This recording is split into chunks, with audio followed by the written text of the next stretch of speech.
Ready? All right. Well, welcome to the Thursday, February 6th, 2026 meeting of the Lewis and Clark County Commission. Will you please join me in the Pledge of Allegiance? I pledge allegiance to the flag of the United States of America and to the republic for which it stands, one nation under God, indivisible, with liberty and justice for all.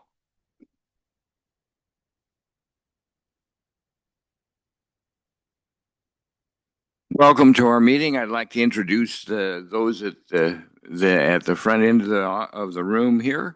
Starting over to the right, Roger Baltz, our Chief Administrative Officer, TJ Murphy and Nico Hash, representing the County Attorney's Office, and Candace Payne to my right, Commissioner. I'm Tom Rolfe, your Commission Chair this year. Andy Hunthausen, Commissioner. And Brandy Grandy is going to keep track of all of our proceedings and make sure they get posted properly. We do have a sign-up sheet just on the other side of the bar. If you'll do sign up and leave your contact information, we'd appreciate it. And there's also an agenda there as well. We have no consent action items today. We do have the pleasure of hearing some reports from elected officials. And I understand that the county attorney has a kind of a time crunch. So County Attorney Downs, would you come forward and start us off?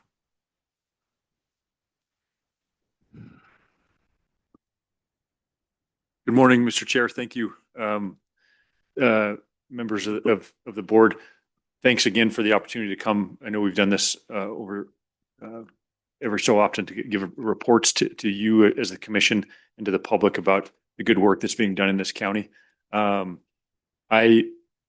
We've yet again started another year. It's off to a busy start with both our criminal and civil divisions.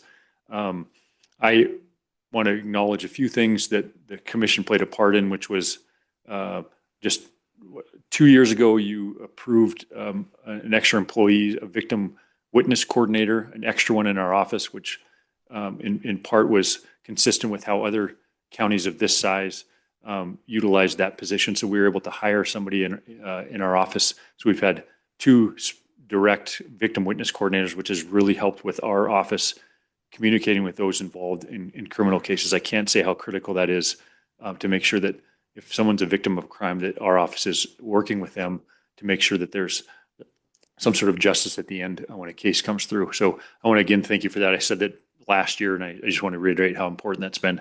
I want to acknowledge the efforts from human resources who have helped us get in a spot where we'll be fully staffed. Next month, we'll have our last attorney position starting, I believe it's early March.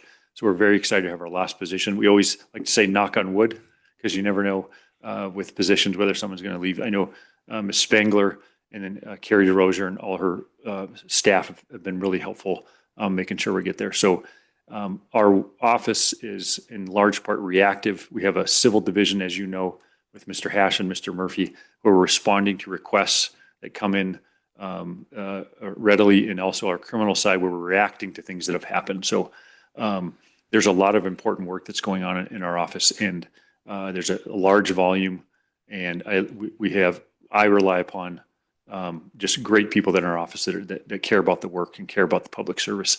And part of the time crunch today is I'm going to Missoula to speak on a panel about the importance of public service. And so it'll be speaking to young professionals, hoping to inspire them to do local, state sort of public service work.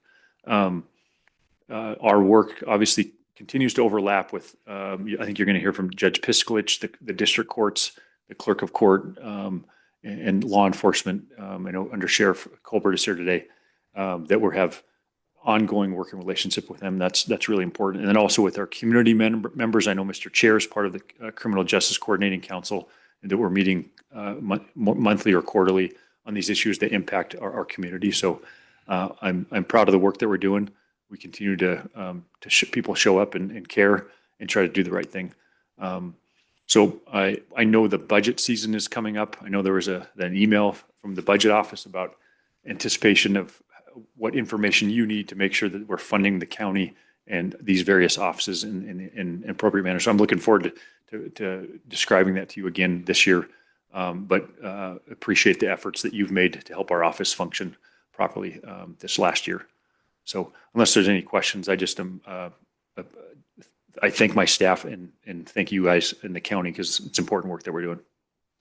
Thank you very much. Any comments or questions from the Commissioner Hannah? Mr. Chair, County Attorney Downs, just Your mic on? yes. Just a comment, really, and appreciation for the work that you do, for having these gentlemen work with us. I know it's probably a labor of love some days that they labor being the key word, but no, it's great. They do a great job with us. But I want to appreciate your work with our criminal justice folks, the look at our system, our local system, and how we can be innovative and efficient and effective within this the parameters that we have locally, that where we can make a difference.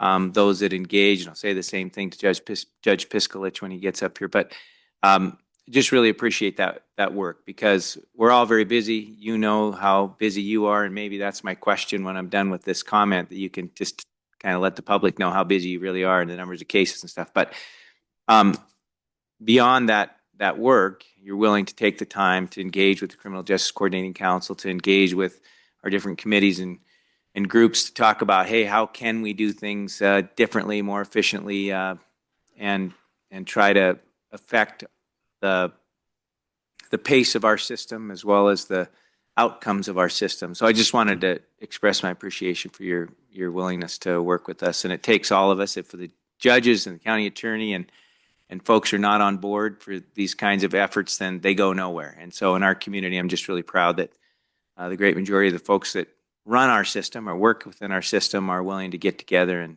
try to find ways to make it better. So thank you. Yeah, Mr. Chair, Mr. Commissioner Henderson, thank you. I think that it's a collaborative effort at lots of levels. There's various councils and task force that address issues that are pressing for a lot of these departments.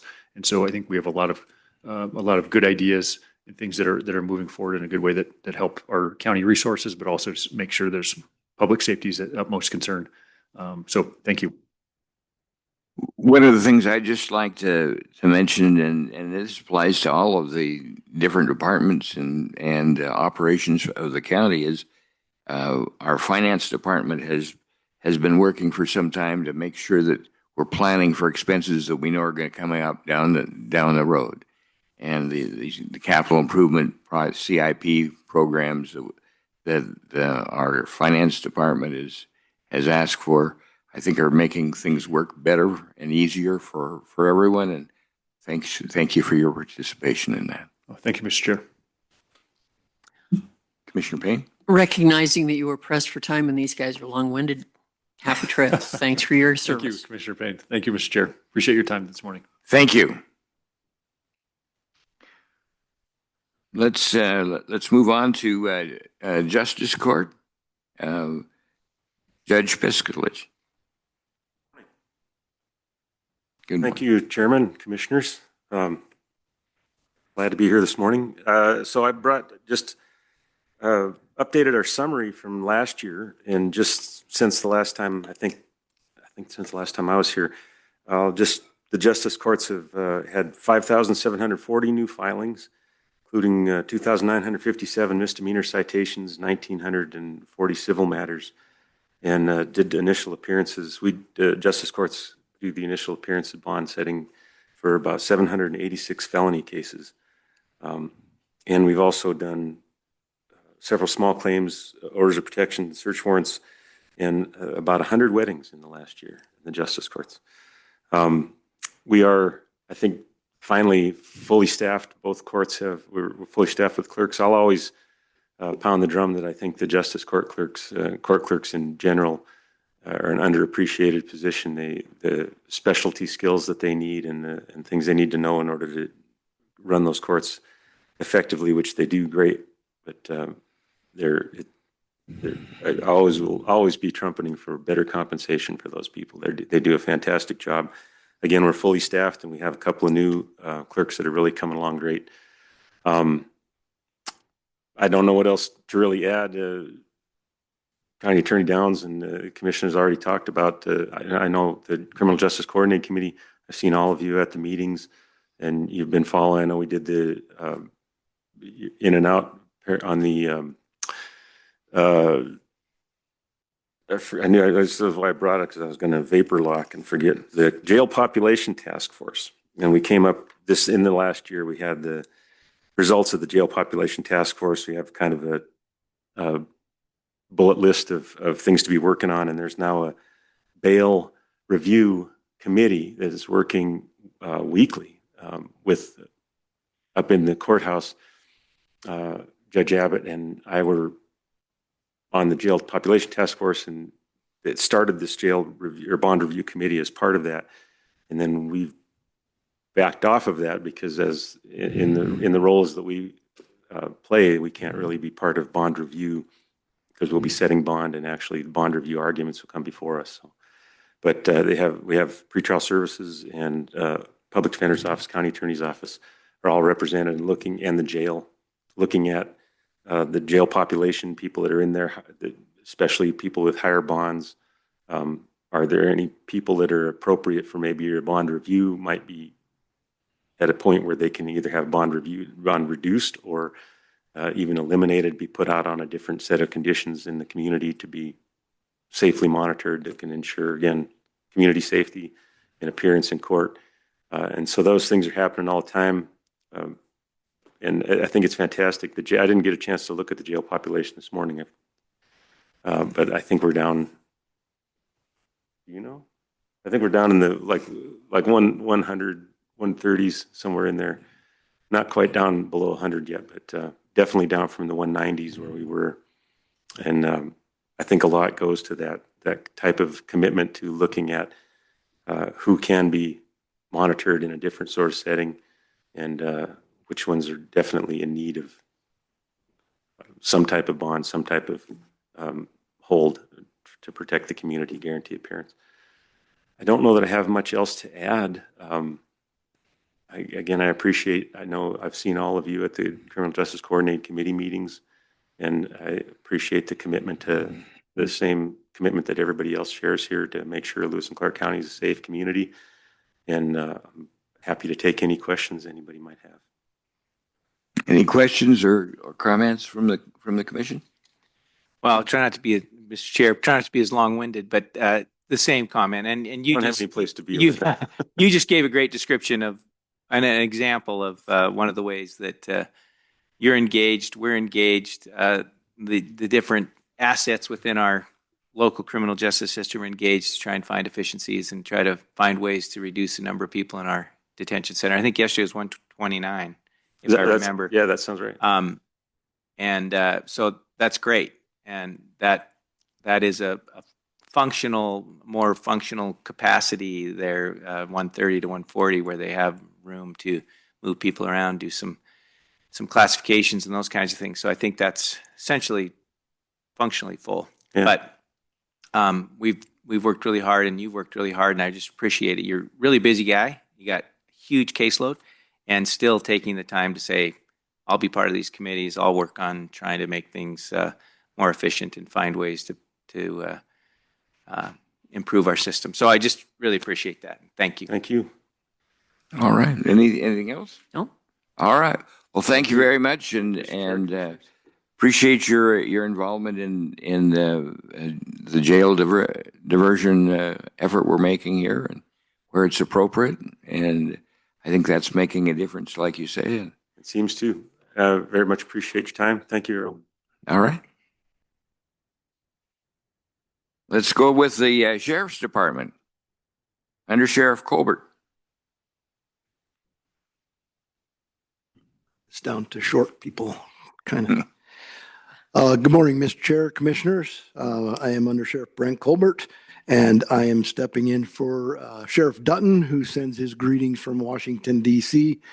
He is there lobbying very hard on our behalf for getting our federal grants funded as they should be, and hopefully he's doing well down there. So he sends his greetings. As far as the sheriff's office is concerned, it looks like we are, for the 7th month in our budget cycle, are right on track for what we thought in the budget. So that is good. I would like to say we're down 2 deputies, which we're hiring for and should be interviewing. I think it's next week. On a way better note, because usually we stand up here and say, oh, the detention center is woefully low on employees there. I would like to say we are on a very good uptick in hiring at the detention center. So my totals right now in various stages of hiring and starting and in the background process. So our field training officers now have, right at this point right now, have 7 new detention officers that they're training right now. We have 2 more with start dates in the next week. We have 4 with conditional offers. We have 10 in various stages of background. And as you know, with law enforcement and this kind of thing, the backgrounds take a little bit longer. So we're making sure we get good quality people that need to be in there. So we have 10 in the various stages, which means if they all pass these backgrounds, they will be interviewing with me and the sheriff very soon. So not only are the FTOs that have 7 very busy, they're going to get very busy very soon. They have 1 for an interview today and 1 in an interview tomorrow. And then they are constantly testing. So as we've said in several times where, we're real low in detention officers, I think we're on a very good uptick. And I think this is the most we've had in this stage in the detention center since we have remodeled. So that is one of the highlights of what the sheriff's office is doing right now to report to you. And as you heard from County Attorney Downs and the judge here, obviously we're working in partnership with them. There were 2 big cases this week that, with the partnership of both, were good convictions. And I know that we bother Mr. Hash here a lot on all kinds of civil things for the sheriff's office. So thank you very much for that. Also, another big point is working in partnership with Kelly McBride's crew at pretrial. And I know they're here. Is we've worked to get an analyst position that you guys have. I think it was last year that you said yes to that, and they have hired a very smart and very capable person, and you're going to get very good statistics for the detention center. But you are also now going to get very good statistics, very accurate statistics, all the way down to, I'm sure, really low statistics from the sheriff's office of what crimes are being most committed and where and all of this kind of thing. I'm very excited to have that person and working in partnership with Kelly and her crew at pretrial. I think that's a very updated list from the sheriff's office, and I'll be glad to take any questions that you have. Any questions? Questions from commission? Mr. Chair, just same comment. I really appreciate the work with our crews, our criminal justice crews. I think that Mr. Christensen and his staff in the detention center have been very engaging and willing to work with our teams. And that relationship has been, from my view, improving all along, and understanding roles and how people can work together to best serve those folks. And then I think this whole jail numbers reduction crew, the committee that we were talking about, having the jail folks weigh in on that, and they know the people the best, and a lot of times they're the ones that say, hey, this guy's been in here for a really long time, and maybe somebody should look at this. And so their kind of awareness, or making folks aware that somebody might be eligible for release or another alternative kind of work is important. So thanks for that, and really appreciate the work that they're doing with our criminal justice. Chair, Commissioners, thank you. I'd just like to comment that I just completed my first jail inspection in a couple of years, and the difference in the maintenance over there, I know our maintenance staff has had a part of that, but they have to work with your folks to get that done. I was amazed at how much better things were as far as the maintenance of the facility itself was after being away from it for a couple of years. So pass that word on to the folks in the detention center that I was impressed. Mr. Chair, I will. Thank you. All right. I have a comment regarding the people whose lives are impacted by the work you do. We kind of focus on the people who actually do the bad acts, who need to be brought in and reminded that they need to behave. But you also impact their mothers, their dads, their children. There's an outstanding web that goes on when we are trying to get people to play by the rules. And by using this benefit versus, if you do good, well, you get to have a reward. And I'm hoping that that's the way it works with with our pretrial services, get people out there working their part, and you're doing the right thing. And I think it's very inspiring to those of us who are kind of outside the circle of the criminal activity, but who are touched because of the relationships we have with the people in our community. So I'm so pleased that we got the money put back into the budget from the state for the pretrial services, and I'm hoping we can continue down this road, because these are all somebody's children, and they all, deserve a hand up and maybe a kick in the pants to get them back on the right track. But we're paying attention. We're trying to make a difference, and I just appreciate the fact that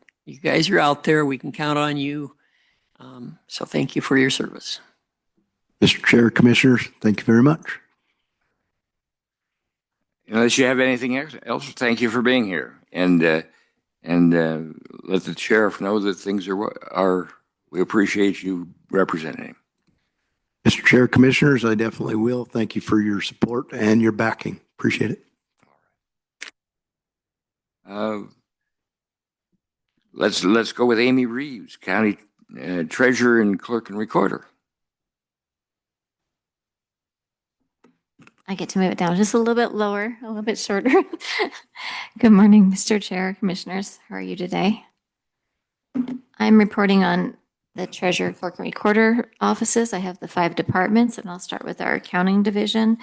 They have been busy with our software conversion. I know we've been discussing this over the last few years. We moved to a new financial software.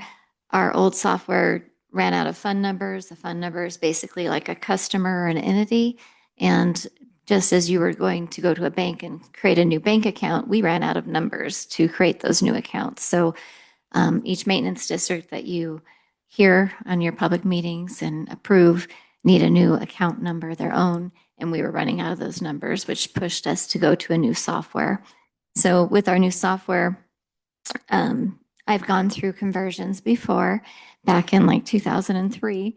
This particular software conversion not only affected our finance system, but it affected our payroll system, our property tax system, our budget system. We also do fund and a project accounting, meaning that we can track certain projects like road projects and things. So all of those types of things all had to have that chart of accounts or all of our account numbers in, which is about 300 pages. So you can imagine this was a huge lift this time with a new software conversion. Last time it was all inside the same software, much easier. But this time there's a lot to it. So I wanted to give kudos out to our accounting department and all our finance people in the county for helping us with this software conversion, not only our finance department, but all the department heads that have financial people with them. Those employees are going to be double checking and making sure that things are accurate and that things came through all of those systems accurately. So it's a huge lift for everyone in the county. And I just wanted to mention that and give them all a shout out. Our motor vehicle department is running very smoothly. I did report on this last time stating that we've gone to the CARS software that the state provides the county. The CARS software, just as any new software, we always find things that we don't know how to do or that we have to figure out a different way of doing. So some of the stuff has really sped up the processes. I know with the old Merlin system, I would say, and it wasn't internet connection, but it was very slow. Every time you pushed a button, you had to wait for a transaction or to the next screen. So this has allowed us to provide a better service to our customers, a more speedy service. So we've had a lot of what looks like empty hallways in our area. So I would really like to reach out to the public and say, if you're going to come up, double check our webcam out on our county website. And they can see if we have a rush of customers or not. Normally our rush is in the morning till about 9 a.m. at this point, but for the most part, we're running really smoothly. Our people that are here in the windows that are waiting for customers to come in and our staff that's in the back of the room are still working on all the mail-in renewals, the online renewals, and title work. We're dealing with all of the dealerships and the lien holders, and then of course our military, who is not located currently in Helena, but is their main resident is here in Lewis and Clark County. So they could be overseas or just out of state. So we are all really busy still working with all of those things. It's just that we don't have the amount of customers coming in. The other thing that is nice is the new software allows some of the services that were provided in our office to be actually done online now. So I would shout out to our public and say, hey, go look at that website. You can get duplicate titles now, and there's just a lot of things that are tools that they can do right from the comfort of their own home. Our records department is also really busy. They're doing their normal duties, but we had digitized over 400 historical books on our records walls. You would see all of those books all the way around the room. Those go all the way back to the 1800s. So with that digitization, it just took an image of the page in each book, but did not index to where you can look them up very easily. So our staff, besides trying to do on their normal duties, they're trying to start indexing all the way back to the 1800s. We are hoping in the future that we'll find some sort of technology to speed that process up and to help us with that conversion. Our property tax department is Sorry, I'm going to fix this thing here. Our property tax department is working on sending out mobile home delinquent tax reminders. So we do notify our citizens if they were late on paying their property taxes, just so that it doesn't get missed. And also to let them know that that property is delinquent. We will be sending out real estate reminders also in the future, but we started with our mobile homes, and come here shortly, we'll be starting to create our mobile home and personal property tax bills that would be going out to our citizens or our taxpayers. And we are also have spent the last month or two doing a lot of recalculated tax bills. That's correcting the values of the properties. A lot of people have contacted the Department of Revenue to verify if their property was valued correctly, and the Department of Revenue will then give us those changes. So that's a big amount of work, a big task for our department to handle. And they have just caught up on those recently. Not that we won't see changes in the future, because it seems like we're always seeing changes. And then lastly, but is our elections department. This year is a federal election year. We're in the midterms. We have our primary, which is going to be June 2nd, and then in November, the first Tuesday after the first Monday is our general election. We also have a school election coming May 5th. And with our school election, we also include our special districts. So we have fires and water and sewer. They'll be included in that. Our county has about 40 special districts. So we could have a really large election or we could have a small election. We never know what is needed, whether there's a competitive race or not a competitive race to be on the ballot. Right now, we have two of our districts, a fire district and a sewer district that have competitive races. So we know we'll definitely have two of them on the ballot. Another one is looking at a levy. So we'll see if that comes through and that will be on our ballot. The candidate filing for our special districts were closed yesterday. We have our school election for candidates is open, and that one is going to be closing the candidate itself on February 9th, so just a few days, and then write-ins are going to be March 2nd. After the school election, we'll also be focusing on our primary election, but candidate filing for our school or our county, which will be on the primary, is February 17th through March 4th. That was shortened by legislation. So those dates had changed. So it's a 15-day period now that a candidate to be on our county races will be on that ballot. And we are also very busy planning for our election judge training. So every 2 years, we have to provide training for our election judges. In our county, we usually look for about 300 to 350 election judges. So they are trained. That training is good for 2 years. And we'll be sending out flyers and notices and putting it on our county website and I'm sure our Facebook too, to make sure that citizens who are interested in being an election judge can register and get some election judge training, and then we'll be able to hopefully get the help. We can't do elections without the help of the citizens and all our volunteers, and of course our departments. Thank you. Any questions? Any questions? One of the comment that I keep getting from people is, I can't believe how much easier it is to register my car. So a lot of success there. Yes, Wonderful. our staff spent many hours training on that new system, and the new system is not near as slow as the old system for sure. So the speed of that is really helped. Good. Mr. All right. Just a comment as well.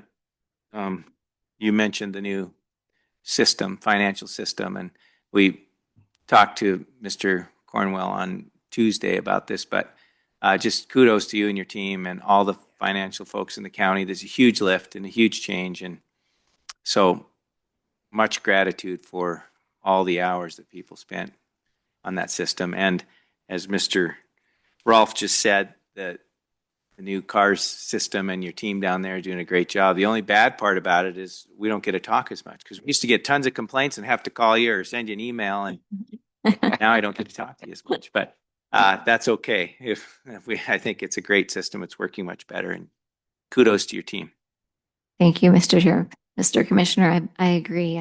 It's less communication, but definitely welcome that we're able to provide our citizens that better service and not have the frustration. All right. Anything else? Speaking of how things are working, the elections, maybe I'm naive, but it doesn't seem to me that we have complaints about the systems in our local elections. Is that accurate, or am I just not hearing? Mr. Chair, Commissioners, we get complaints or FOIA requests occasionally, but I think with we had a group that had a lot of questions over the last few years, and we are very open and love to have them come and watch the processes, and we try to explain as well as we can during those processes. So I think with our county also, they've gotten to learn some of our ways of doing things, and a lot of it is guided by MCA or by the Secretary of State's office from their rulemaking. But Also, we have some internal controls too that we use to do our balancing and to make sure that there is good track of every ballot that comes in. And we make sure everything is accounted for all the way through the process. So we have a lot of really good processes in place. So I think that that helps a lot, is just to educate how we do things. And we invite everybody to come in. We'll be doing our public test. We always have that the Friday morning before each election at 9 a.m. And that's also open to the public. And then we'll start counting on Monday before the election. Our county is a large size election, and that is also open to the public. And then, of course, election day, they're welcome to come see. We have the provisional counts, which starts at 3 o'clock or has to be after 3 o'clock on the following Monday, also open to the public to come view. And then, of course, our canvas is open to the public, and our audit. We don't have to do an audit for a school election or a special district election, but we do for our primary and our general elections. And those will come after. So we'll have the election. The following Monday, we'll have the provisionals. And then sometime in that week or coming week, we'll have our audit. And then after the audit, we have our canvas. All of that information is posted. So again, it's all open to the public. And as much as we can help the public understand our processes, I think the questions of accuracy, integrity, and just how well our elections are ran here in Montana, at least in our county for sure. I know a lot of the other counties are doing an awesome job too, and we do have a centralized place that all of our counties go to, being the state of Montana. So legislation, Secretary of States, we have a lot of tools that we can use to make sure that we're running our elections correctly. Thank you. Thank you, Amy. And I just have to give you kudos. I think those elections are run appropriately and patiently and explained carefully. And your leadership is appreciated for those times. I think people are less likely to look for boogeymen in the basement if they have a clear understanding of what it is you do and what the safeguards you have, and that you are paying attention. And when they have a complaint, you address it. I've seen you do this dozens of times, and thank you for your hard work. Thank you. All right. Thank you very much. Is there anybody else here from the elected officials? I didn't see anybody else.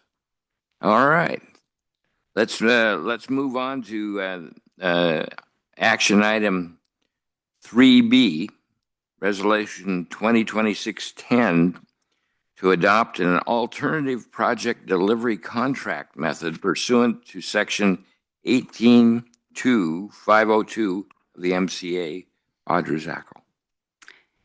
Good morning, Mr. Chair, Commissioners. I'm Audra Zacherl, Assistant Director of Public Works.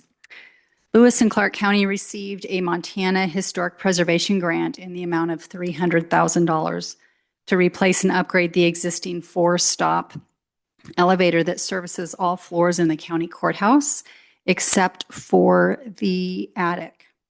In addition, this project will add a single floor freight elevator to run alongside the main elevator shaft from the 3rd floor to the attic to provide secondary access for maintenance purposes. Total project cost is estimated at $1 million, and the balance of funding needed will be budgeted in the fiscal year 27 buildings capital improvement budget. The resolution before you this morning justifies the need to conduct an alternative project delivery method. Alternative project delivery method design build, rather than the standard design bid build that we typically do. This project is anticipated to take 6 months to complete, with at least a 3-month elevator downtime for the actual construction. The goal of a design build contract is to reduce the duration of construction to minimize the disruption to the public facility. Staff recommends approval of Resolution 2026-10 and authorize the chair to sign. Are there any questions this morning? Any questions from the commission? I have a question. Yes. Audra, so we're going to have the elevator not operating in our county courthouse for 3 months. Is that correct? Chairman, Commissioners, that is correct. We're hoping it's a minimum of 3 months. It could be more. Okay, so my question is, so we can be temporarily not compliant with the ADA rules? We can do that? Chairman, Commissioners, we have a stair chair that that we currently utilize as well, but it will be operable during the downtime of the elevator for ADA reasons. What is a stair chair? A person who needs access to an upper floor that cannot use the elevator would sit in this stair chair, and it climbs up the stairs for them. Like up by the railing, like you see them on TV on some. Well, Is that what you're talking about? It's very similar to that, other than we have one chair. It will go the first flight, and then they'll take it off. They'll move it to the next flight and move them up to the next flight. Okay. Thank you. Mr. Chair, Yes. may I just add a little bit to what Ms. Zacherl just told you? We actually had a meeting yesterday, and Audra wasn't with us at that meeting. It was a meeting of the Courthouse Security Committee where this topic came up, and it was also mentioned that there will be conversations about the methods by which we provide services in the courthouse. In other words, offering services on the first floor through Zoom, or possibly rearranging staff to accommodate the needs of people to mitigate, not having the elevator in service. I just wanted to mention that as well, too. Thank you. All right. Any other questions? Any other questions? Is there any public comment on this item? Any public comment on this item? There being none, do we have a motion? Mr. Chair, I'd move that we approve Resolution 2026-10 to adopt the alternative project delivery contract method pursuant of Section 18.2.502 MCA as presented by Ms. Zacherl. Second. Is there any further discussion from the commission? Is there any further discussion? I really appreciate your checking that out and have in the background for folks that do have mobility problems. So I think that's important that we've got that covered in some way. All right. Anything else? Then we'll move to a vote. All those in favor of the motion to approve Resolution 2026-10 to adopt an alternative project delivery contract method pursuant to Section 18.2.502 MCA, as explained by Audra Zacherl. All those in favor say aye. Aye. Opposed, same sign. Motion passes unanimously. Next item on our agenda is an amendment, a memorandum of agreement between Lewis and Clark County and Many Rivers Whole Health. Ann McCauley. Mr. Chair, Commissioners, good morning. Ann McCauley, Director of Grants and Procurement. Before you today is a memorandum of agreement between Lewis and Clark County and Many Rivers Whole Health for the provision of opioid abatement dollars that come to Lewis and Clark directly from the National Opioid Settlement. As you're well aware, we've been receiving these funds for a number of years now, going back to 2022, and they're intended to address the opioid crisis through prevention, treatment, and recovery infrastructure at the local level. Currently, the county has approximately $250,000 in opioid funds available. This memorandum of agreement is proposed between Lewis and Clark County and Many Rivers Whole Health in the amount of $200,000, with the source of funding being these direct settlement funds. Through this agreement, Many Rivers Whole Health will address opioid remediation through the provision of crisis intervention services at the Journey Home here in Helena. Opioid remediation uses that will be addressed include the following core strategies and eligible uses from the settlement's list of opioid remediation. I'll read those off for the record. From Schedule A, naloxone training for staff and distribution to consumers. E, expansion of warm handoff programs and recovery services. From Schedule B, support people in treatment and recovery through peer support services. C, connect people who need help to the help they need. And G, participate in local coalition efforts to improve service delivery, identify gaps in service, and work collaboratively to fortify the local behavioral health system. The term of this agreement is upon signature and goes through March 31 of 2027. And I do want to note that Heather Irby, the Lewis and Clark County Director for Many Rivers Whole Health, is here and can provide further information. Staff recommendation is to approve. Would Mr. Irby like to say anything?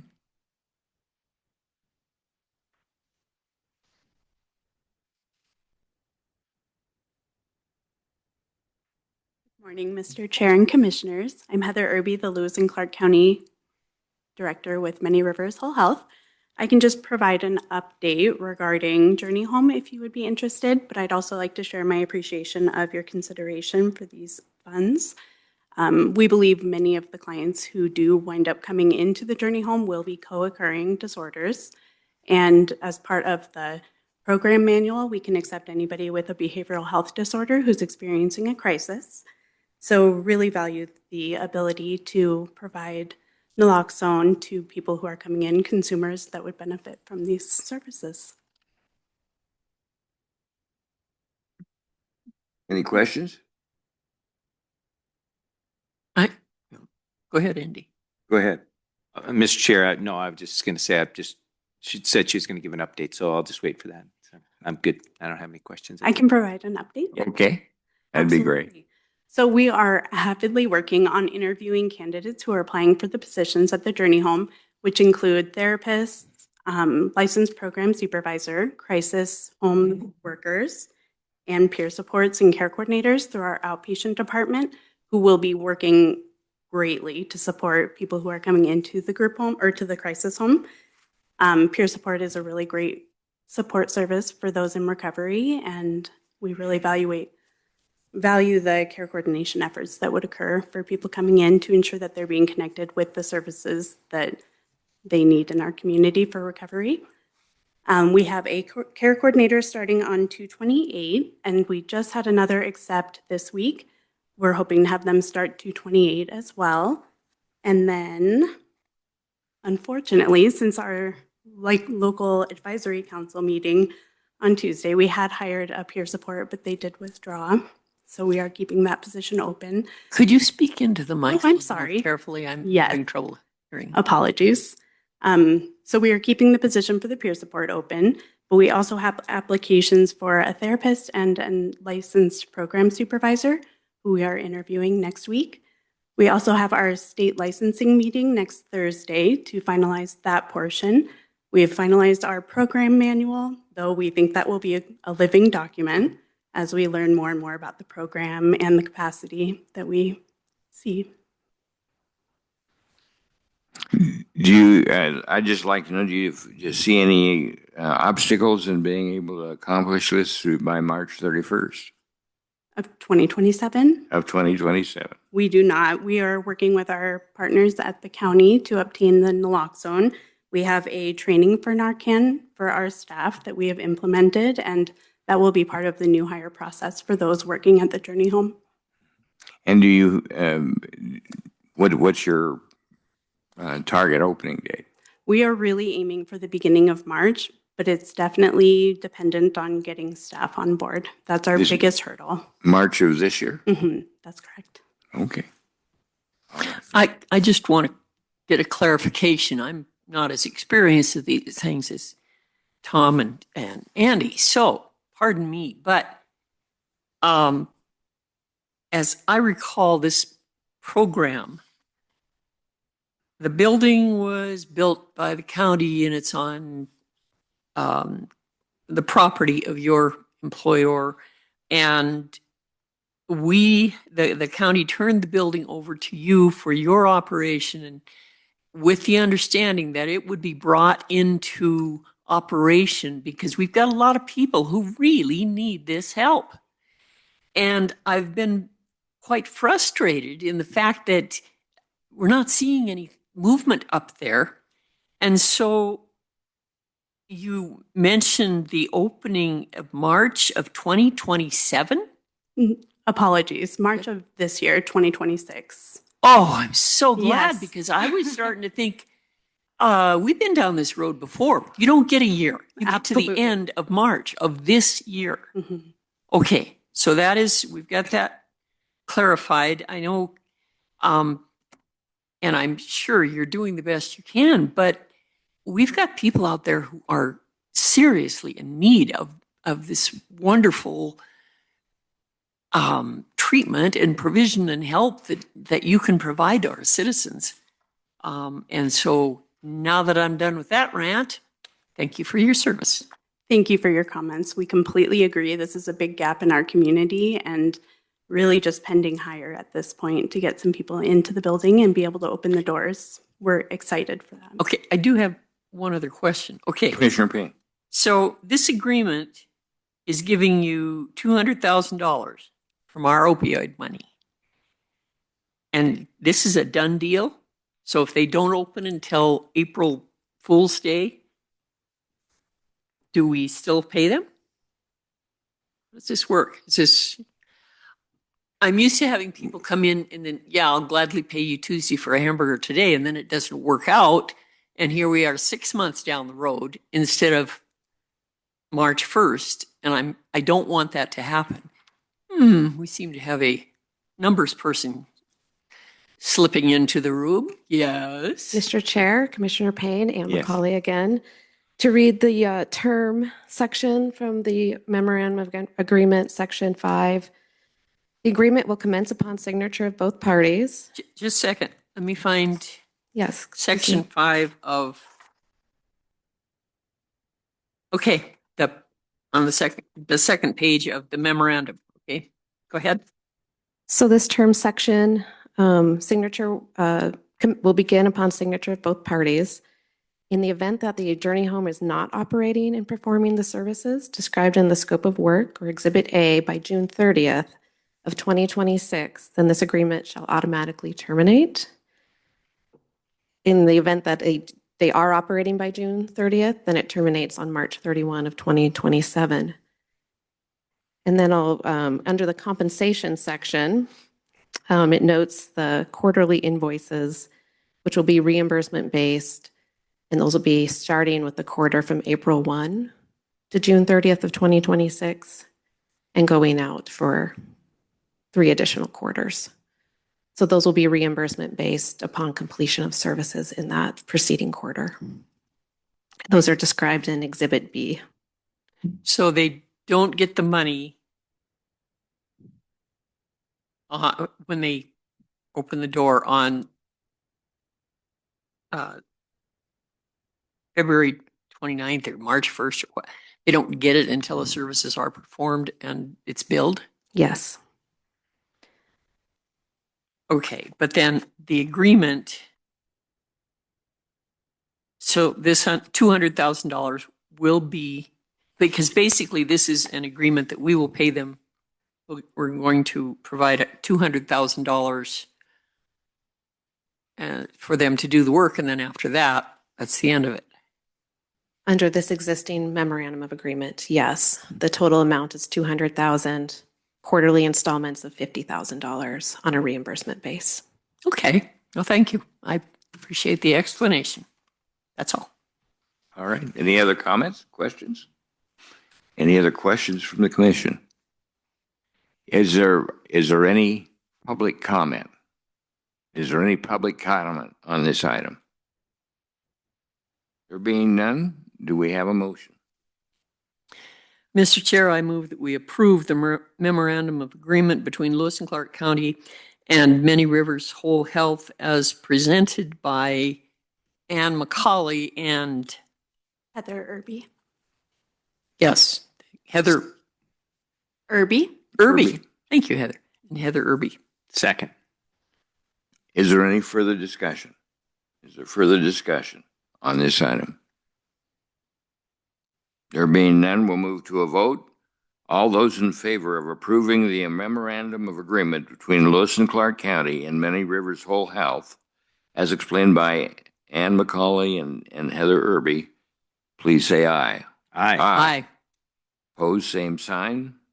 Motion passes unanimously. Thank you, Mr. Chair and Commissioners. Thank you. Go forward make a difference in lives for our county and our community. We have arrived at the end of our regular agenda, but we always leave an opportunity for public comment on any matter that's under the jurisdiction of the commission, but is not on today's agenda. Is there any public comment? Is there any public comment? There being none, we're adjourned.